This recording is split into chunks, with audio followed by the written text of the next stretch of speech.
Hey everyone, my name is Charlie Cruz. I used to go by other names. Now my name is Charlie.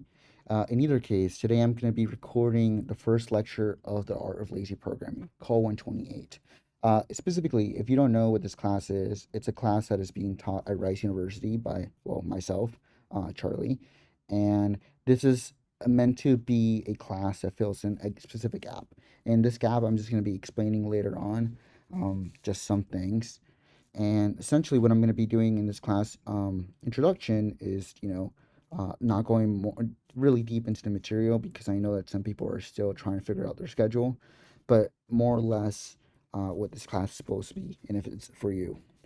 So let's just go into like the overview of what we're going to be presenting today. Today we're going to have a class intro, and then we're going to talk about syllabus, homework, mental health, and demo. And the demos are for me, which I am going to present. So let's just go into what this class is about. So this class is really about bridging a gap. And the gap I specifically want to bridge is there's clearly some knowledge that a lot of people here at Rice learn through their computer science classes or just any general programming classes they take here at Rice. You don't have to be a specific CS major to do programming, which I think is fantastic. However, uh, at the end of the day, and I think it's a correct choice, by the way. Um, Rice is here to teach you more of a theoretical approach to computer science or like, programming. And I love that. However, I come from a background that is mostly from open source. And in case you don't know what open source is, it's basically a crowdsourcing way to develop applications by people contributing to software in their spare time to make a software more robust, reliable, and free. And that's kind of why people like that. In either case, the gap that I'm mentioning is essentially because I'm really into these open source projects and because I'm kind of into this, um, you know, community. I've learned, at least maybe not the hard way, but I've took a longer route than I think you could have. And what this class is essentially trying to do is make sure that people like know the theoretical computer science they're supposed to know from Rice, and also know what a programmer is supposed to know for um, their. Just give me a second.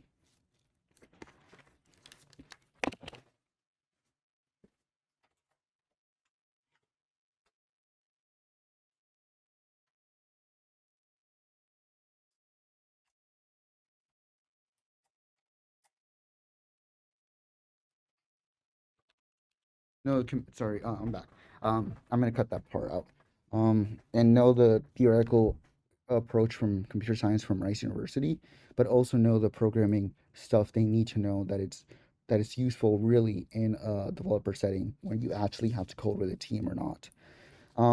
So essentially, I really think these are important, such important tools for so many reasons that I will show you through a demo. Why? Specifically because like I said, I don't believe that you have to be a computer science major to benefit from these skills. I believe that as long as you use a computer, these tools and skills be extremely beneficial for you. And and on that decision or like on my beliefs, I created this class to strengthen people's use of a computer in their environment. I really think it's extremely important, and hopefully you guys agree as well. So this class is specifically for anyone who wants to use your computer better. In that regard, I really want to note that I'm not a computer science major. In fact, I'm not sure if I mentioned this, but I'm currently a mathematics and linguistics major. I only do coding on my side, to be honest. And this class is specifically meant for people who just want to get better at their environment and want to believe that, or, or just want to get more comfortable. Um, and so, uh, and specifically in the syllabus, I noted down the fact that I would kind of expect you to at least have taken one programming class. This is because a lot of the topics that I'm going to be discussing are very maybe not even related to each other at all. I'm going to try to have like an overreaching theme, However, these topics are things you're gonna be learning in your developer like life, and I don't think there's a way for me to um there's no other way for me to make this class um without losing a lot of what its intention if I lessen the topics. So therefore, I decided that you need a prereq for at least one programming class, and again, this I'm gonna try and make it as easy as possible for people. But yeah, so before the start of this video, or before I recorded this video, I sent a Google form specifically asking people if they can just give me more information about what they want to do. And specifically because I come from a linguistics background, and at least in the linguistics major, Rice is really nice about having class interaction and such a things. What's really cool is I got to know a lot of my classmates, so I sent this Google form specifically just to try to imitate some sort of you know, not computer science vibe. One of the things I found really off-putting about the computer science major here at Rice is the number of people per, that are actually taking the class is just humongous. I really dislike that, and I'm not very excited about that. So I sent this Google form specifically, just to personalize the class more. And one of the things I also noticed that, there was people saying that they're not really confident about their skills, and to be honest, I completely understand that. However, I would like to know beforehand that one of the things I've always approached life was that unfortunately, I don't think I'm ever going to be comfortable with any skill, or any extremely comfortable at anything, unless I'm an expert in that field.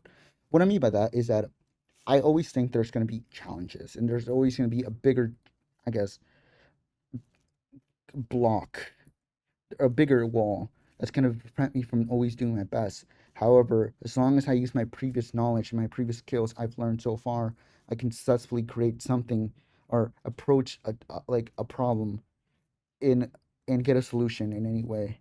I think in that regard, the reason why I'm really teaching this class is essentially I would like to be a teacher in the future. So my goals correspond with that. I'm not here because I'm extremely confident in my skills. In fact, I'm pretty sure that some people viewing this video are more confident or better programmers than I am. Still, the fact that I want to be a teacher like promotes me to um, take up opportunities like this. And how much work should you expect to do? I expect you that you offer an hour of your week to me. Hopefully that's all right. I really want to make this a chill class, but some of the things you do need to learn on your own. And we have readings. So one of the things is I really love reading. Specifically, there's so many reading articles that I like to share, but there's not enough time.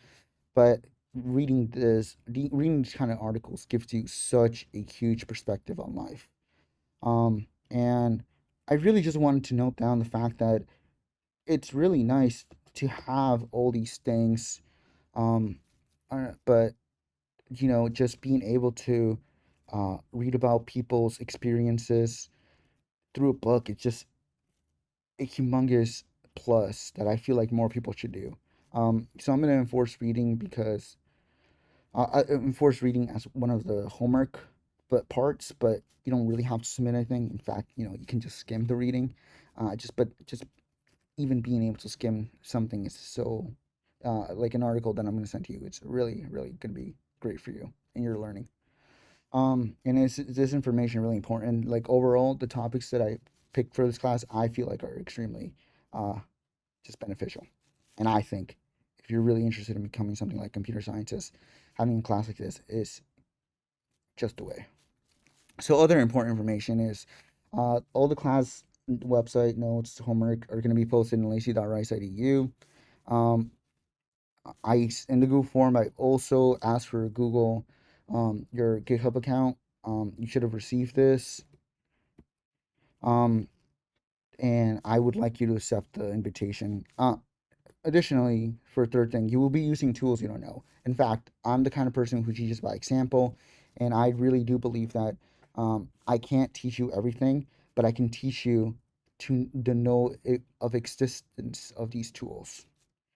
And you are not expected to understand how to use these tools exactly, fully understand them, but you're expected to know they exist. So if you ever come across a problem you think you know how to solve roughly by using one of these tools, you should be able to pick up the tool. You don't need to know it. You can Google search how to use the tool, but you need to know it exists.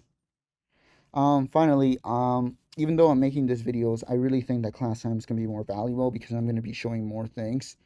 Um, and I, I just think class time is really valuable. Homework installation videos will be released by Thursday, 9 p.m. Unfortunately, the first week was not so it was really busy for me, so I already failed on this deadline, but I moved the extensions, and homeworks will be due Tuesday 9 p.m. Since I messed up on deadlines, I've also moved those like due dates, and I teach by example, just saying. So you will gain mastery over the command line. You will be able to, make some kind of smart information about how to read code bases and whatnot, and you will develop, I guess, you will learn of techniques to profile, debug, and write efficient programs in any programming language. Um, I'm gonna go back to this like a bit later, but essentially, there are tools that do something called what we call uh, verification, where we verify the correctness of a program, and using these tools can dramatically increase, the I guess, decrease the number of bugs your program has. These tools such as Valgrind, GDB, uh, fuzzy testing, all these things, and I really just want to like introduce these tools because I feel they're important. You will also understand in depth how to use common programming stuff, and what I mean by stuff is like services, tools, and whatnot, and specifically to their full advantage. One of the things I want to know is that one of the most common programming websites is called GitHub, and in order for you to like sign up for this class, you need to create a GitHub account. I really believe that people would just don't really know the full features of GitHub, and they don't really understand how useful it is. The fact that it has all these code reviews tools included, Git blame kind of interface. These are really nice tools that people don't exactly know unless they're kind of like part of the community. In that regard, that's what I want to show. That's what I want to test, and that's what I want to teach. I also would have a lot of opinions about software and ideology, but I really hope that you create your own opinions about what I say and what you learn. So I'm gonna be talking about these topics. Honestly, my most favorite one or the most I'm most excited about is discussion about software engineering and its impacts. I truly believe that software engineering is such a ethically, morally gray subject. For instance, right now we're at the stage where a company can know when a woman is pregnant before that woman knows she's been pregnant by analyzing and looking at the ads or the searches uh, the girl performs, and by that having like a really good way to indicating of whether or not the person is pregnant. And that's kind of crazy. And I really, really believe that, being able to talk about these topics, it's such a crucial thing that we need to like we just need to like elaborate more, and I would like to hear your ideas. So a typical day in class is me showcasing either a solution for an assignment or a something I find interesting and cool. Then will we move on to like proposing a problem or discussion. In this regard, like this whole class is based on finding tools and how to use them to solve specific problems. So finding is like a problem to solve, and for you guys to like think why that's a problem is extremely important on on how this class operates. So this is a truly important thing. Then I will move on to a lecture and tool that can help us. It's around 40 minutes. Quick reading or video, like any video. Like sometimes I will be showing you random stuff, and I think it'll be really cool. And then final questions, homeworks. So everything's okay. So just to be totally clear, um, all the class assignments are going to be should be uploaded on GitHub, which means you're going to have to use Git. Which you might find strange because I'm not teaching or Git is a version control um, manager, but a tool, version control tool, but I'm expecting you to use Git the first week. Yes, the answer is yes, because specifically I'm going to be teaching you uh, team-based Git in my classes, whereas I will be trying to teach you solo developer Git through assignments. And what I mean by that is essentially Git is such a large tool that it has so many use cases, and I cannot teach the full thing. But what I can teach you is the things that I think matter the most. And Git, as a solo developer, is much easier to learn as Git as a tool, as a tool. And what I mean by that is like if you ever work with a team, you're going to be working with Git, and knowing how to do that, that is an extremely interesting challenge. And then finally, I will also be requiring that everyone uses Clear. In case you don't know what Clear is, um, it Clear is Rice University kind of, and let me put in my password. Essentially, it's the Rice University, just like Linux machines that students can use, and that's what we're gonna do to make sure that everyone should uh have the same working environment. It should take and then finally I just really want to discuss mental health and just some policies. So I really believe that mental health is extremely important, and especially talking about this kind of things at a school like Rice is even more important. In case you don't know, Rice University is known to be one of the happiest schools. And while that is, well, it actually is the happiest school according to like this 1 6 at U.S. College News, whatever. And I really do think that people are generally more happy here than other schools. I do see it. However, I don't think that there's some days where everyone just has a bad day, and I know what it feels like. I've been diagnosed with depression, anxiety, and ADHD, and based on that, just alone, I know that it's super hard sometimes to just get going. So if you ever feel like you're struggling or anything, um, just please come talk to me. I'm more than willing to listen. I'm a fellow student. I know what it's like. And because of like this policy, I really do think, if you ever have like a week where you just don't want to do homework, you just get a homework class. So now, before we end, I guess, this short-ish video, I will be presenting two little examples which I'll show what this class is about, what I'm going to be teaching, and kind of like an abstraction overall what I expect you to do by the end of this class. So the first example is new students and email spam. So if you're familiar with Rice at all, there's this website called search.rice.edu, and essentially what you can use is search up people's names and uh, what kind of like um, people's names or like people arise in their emails, and specifically doing this, it's really nice but also kind of worrying because if you have everyone's information, how are people going to use it? Technically use of this directory for those occasions prohibited, but people are going to do it anyway. So in either case, some time ago, my friends and I looked at its website and we kind of noticed something weird. We noticed that there was like really fake names associated with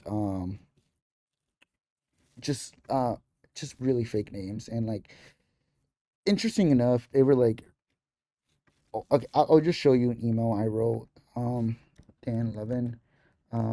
But here is an email I wrote, because we found this person called alpha.morgan@rice.edu using this search.rice.edu function.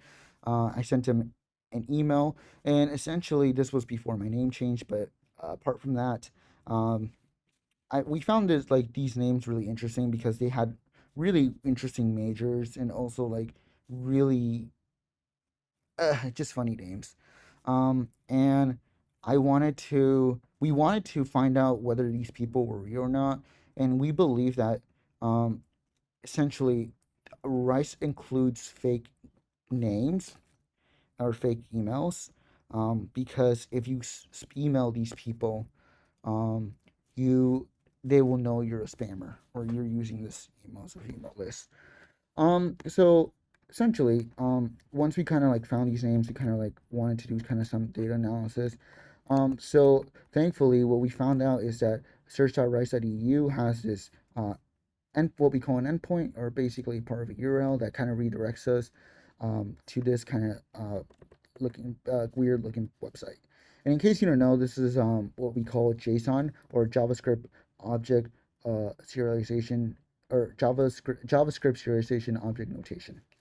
And it's basically a way to store information about um, or just store information about a certain thing. In this case, we're storing information about a student itself. And here we're searching for anything that matches Joe. So we got something, but essentially what we ended up finding was this. We were able to get a really long list of a lot of students, and we were very like interested in like doing kind of some analysis with it. And one of the things you're gonna find out is this class is perfect if you're kind of like a if you want to be a data analysis, because so many of these tools are so perfect for manipulating and I guess cleaning data. So for instance, right, we have like this detail ID. What is this detail ID? Well, it turns out that if you do it right, uh, you can use this function called like cat that prints out, just um, or sorry, you can use this function called echo that just prints out whatever um, the thing is in quotes is to your terminal or your screen here. And I'm just gonna go over I guess an abstraction. I'm not going to really mention things specifically in detail. That's for next week. What I do want to show you is how these tools work in general and how we're going to use them. Um, and then this is a pipe character that essentially, what this pipe character allows us to do is take whatever we have, like what it allows us to do is take the previous part of what's to the left of this pipe, and that is going to be considered our input. And then to the right, we can put another program, and essentially, it's going to what's going to happen is we're going to take the input of the previous program, which is going to be I'm going to highlight right now, and we're going to uh, and then I'm going to essentially just uh, read put the input of this. So this is the input to this program called base64, which I'm going to put the -d flag, which stands for decode.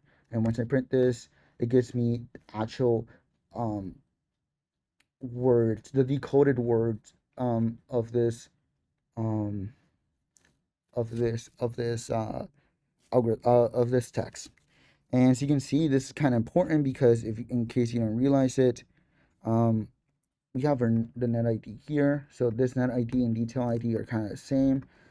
So just being able to like find out what these things meant was really important. But now let's kind of get into like the nitty gritty of this thing. Um, so so I downloaded essentially the data for all these people, all these students, and I made it into one file, huge file. So if we look at it, now we have this thing called students.json. And it prints out the information of various students. Um, and essentially, what I want to do is be able to manipulate uh, all the information of students to find out some specific information. Uh, One of the things I really liked was, um, you know, is this tool called JQ. And in case you haven't noticed, there's a little problem with our data right now. The fact that this is an array of JSON objects. So essentially, one, I guess, per curly braces is an object or detailing a certain student. And what we want to do is get rid of the bracket. I mean, I guess, yeah, brackets, array brackets, to be able to specifically get the information of what we think is important. So um, essentially, if we now kind of like, uh, you know, put the um, to if we send out like the input to JQ of like this whole file, we can start manipulating it. JQ is essentially what is a tool that allows us to manipulate JSON however we want, see fit, and it's an extremely useful tool for so many things. Uh, in this case, what I'm going to also end up doing is putting the dash r flag. And this what this dash r flag allows us to do is um, essentially just uh, uh, read the whole input of this file as raw text. So um, this gets rid of like new lines and kind of like uh, little stuff that makes our life inconvenient. And then I'm gonna tell JQ to basically unwrap all the objects in the array into one little thing. So if you notice here, we have this still left bracket, but once you kind of do it, now we just have all the objects in the document.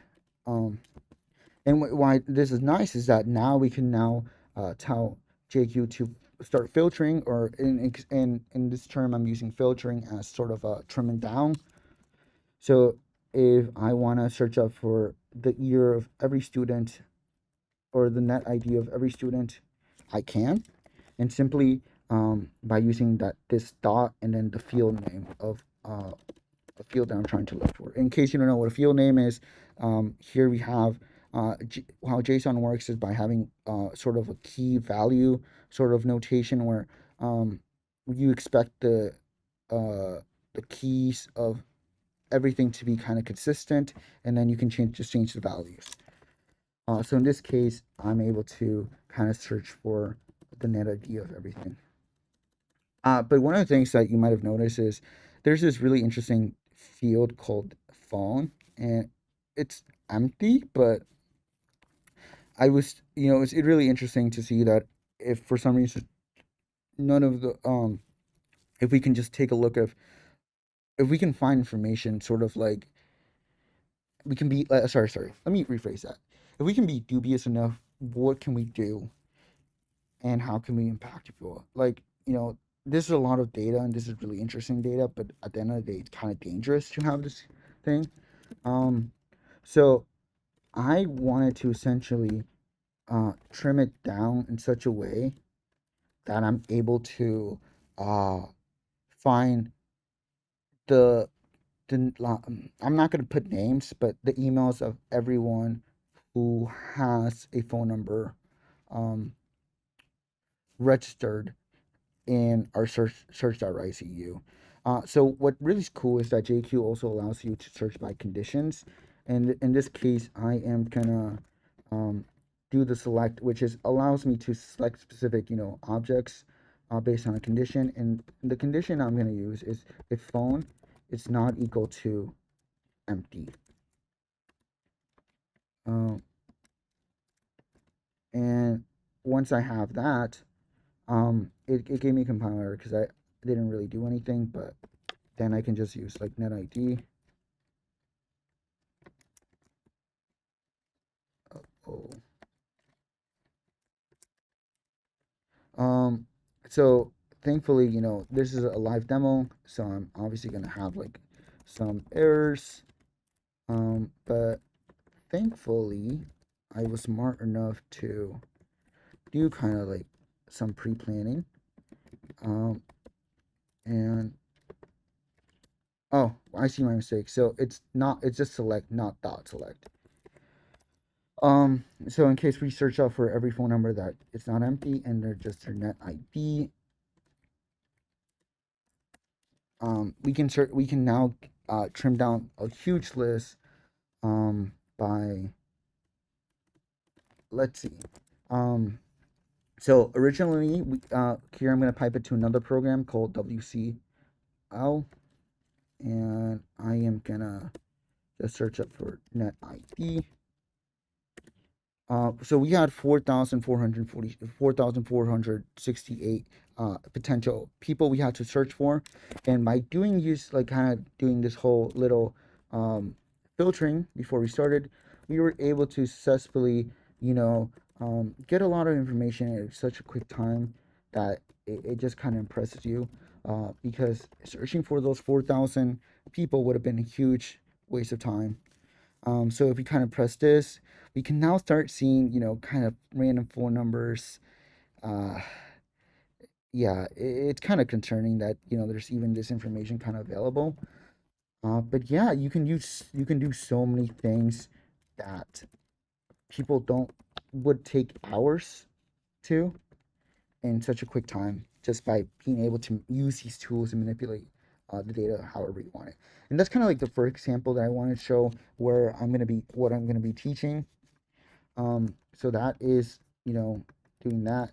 And essentially, what we ended up doing, my friends and I, is we kind of like searched through for the majors of all the new freshmen before they even kind of came to the campus. We kind of made this chart. Well, my friend Shreyas made this chart, just showing the different kind of majors the freshmen are, or kind of departments they belong to. Kind of interesting, honestly. The next example, and it's gonna be maybe not a quick one, but um, it's gonna be quicker than the other one. Is talking about Wordle. And in case you don't know, Wordle is basically a game that allows you to search for or try to find a five letter word, and the point of the game is to find a 5 letter word of the day in the shortest amount of tries possible.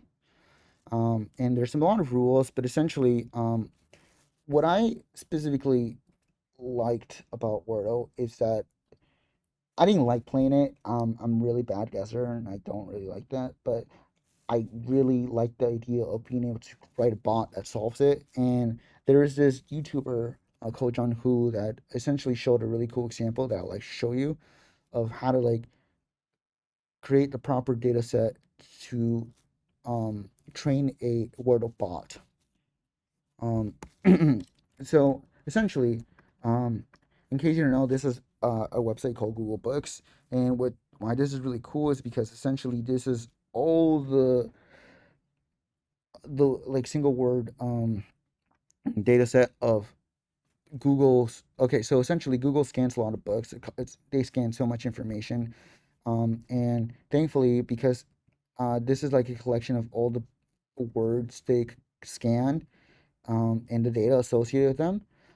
So if you download all this, essentially what you ended up getting is 24 files are extremely large. In case you hear, we have all these are almost like half a gigabyte, more than half a gigabyte large. So when you export them, you kind of get a really bad um, if you like unzip them and kind of unextract everything, you would be ending up getting like at least 20 gigabytes of data, which is ridiculously large. And it's the kind of problem you'll see something in data analysis where you just have so much like large data, but not all of the data is useful. And what I mean by that is if we look at the data by using this command called gunzip that allows us to look at compressed data without actually unzipping it. Um, we can see that there's a lot of data. Like, okay, well, you see the format is the word, and then just a lot of dates. But it turns out that, we don't need, like, for Wordle, at least for the Wordle version we're playing, where we're trying to compete, we're just trying to guess modern words. We're not trying to guess, words that are only used like in 1910. That would be kind of relevant and that would kind of screw up our algorithm later in the route. So getting the proper data, cleaning the proper data is so important. And then we have, we only need 5 letter words, not all these other things.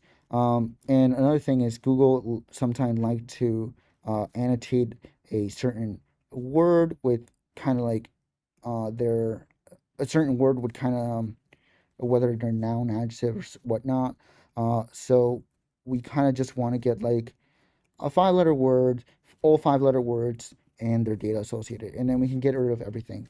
So not all this data, right? It's data we're going to be using. Um, and to do kind of like what I described is we're going to be using this tool called uh, RG. And what RG stands for is um, it stands for ripgrep, and it's a Rust version of a program called grep. And what grep and ripgrep both do is allow you to search for a pattern and print that like the line. And if a line matches a pattern, which right here is what we're defining the pattern to be, and I'm going to be talking about this a little more.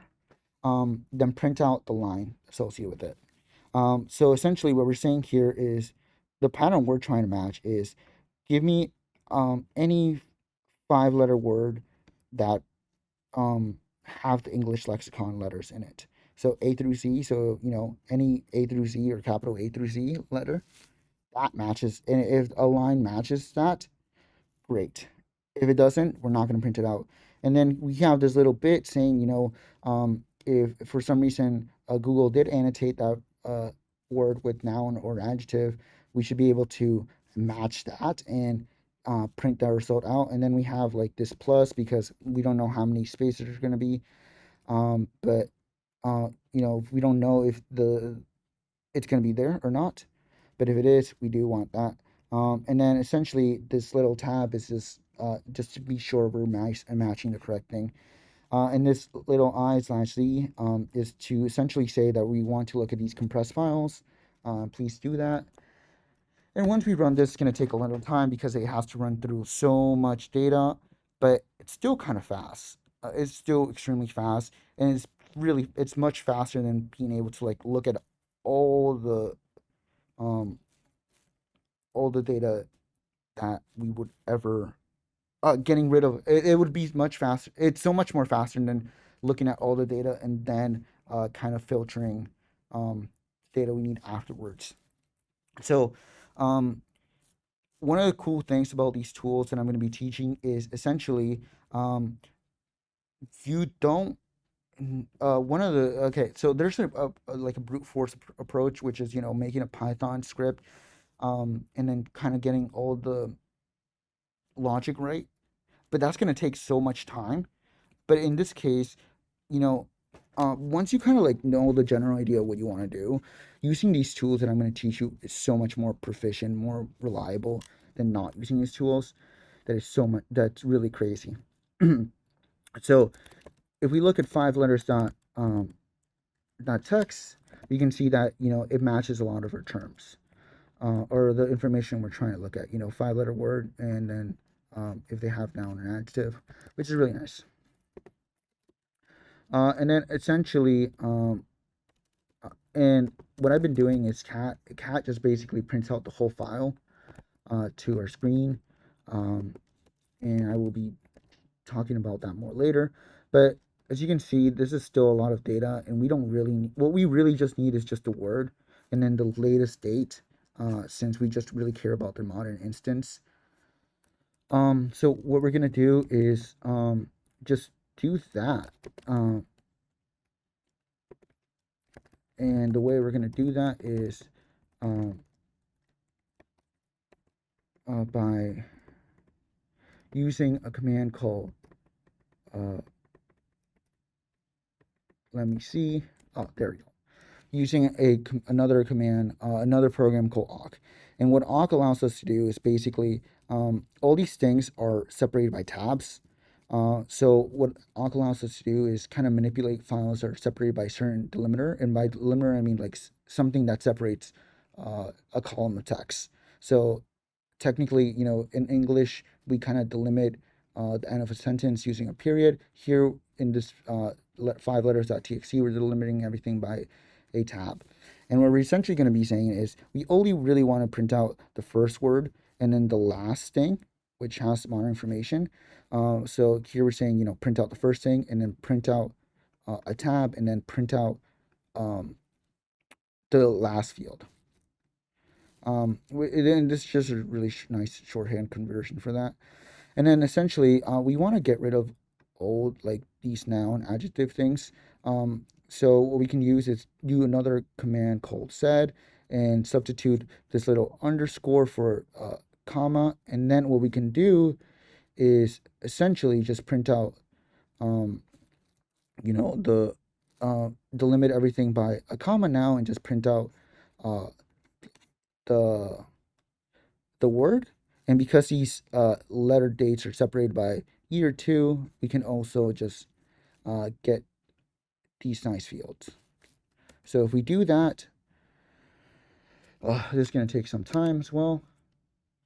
We now get a file that has um, that's in the format of the word and the number of times it appeared in the last modern day age. um, so again, this is going to take a bit of time since we're really doing a lot of operations here, but this will be, again, this is much faster than just doing it kind of like a brute force approach with Python and getting everything to work, which again, I think it's incredible. And here if we print out letters occur, or we do head 5 letters occur, we see that now we have, what I've been describing, a word and the number of times it appeared in the modern age. But still, in case you don't know, there's a big problem with this data set, and the problem is that um, essentially, um, like there are a lot of words um, that need cleaning up. Uh, Essentially, it's a problem with the data format, but what we ended up need to do is kind of combine all the same letter words and their score to do that. But before we kind of do that and create an actual file, it's really nice to be able to like choose a format. In this case, I just want everything undercase. So I'm using this command called tr that allows me to basically uh, switch the capitalization mode of the whole text file to lowercase by telling tr to switch every capital letter to lowercase. Um, and here what we're saying is take the and we're telling tr to take 5 letters that occur as input, and then we're going to pipe it to this program called sort, which allows us to sort out this huge text file based on lexiconical order or lexicon order, and then write it to this file called 5 letters at least lc.sorted. And again, this is just abstraction, but I really just want you to know like what I'm doing in general. And this is so nice um, because now you can see that uh, this whole thing worked now. And see like while we have like everything is now lowercase and sorted. So all we have to do now is combine all the numbers and all the same words together, and we finally get an accurate file. So the cool thing is here is another awk program. Awk is a programming language, and I'm not going to explain this, but essentially what I'm going to do is what I explained, and I'm going to combine all these terms and like terms together to get a file that works. And the point of this class again is just show you that these tools exist, and from starting next week, that's more precisely what I'm going to do. Um, oh.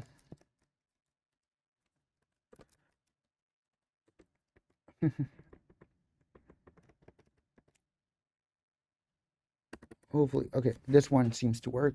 Really nice. So, um, once you see here, we have everything combined, and you can see that we have successfully combined all the AAAs together to get an actual result.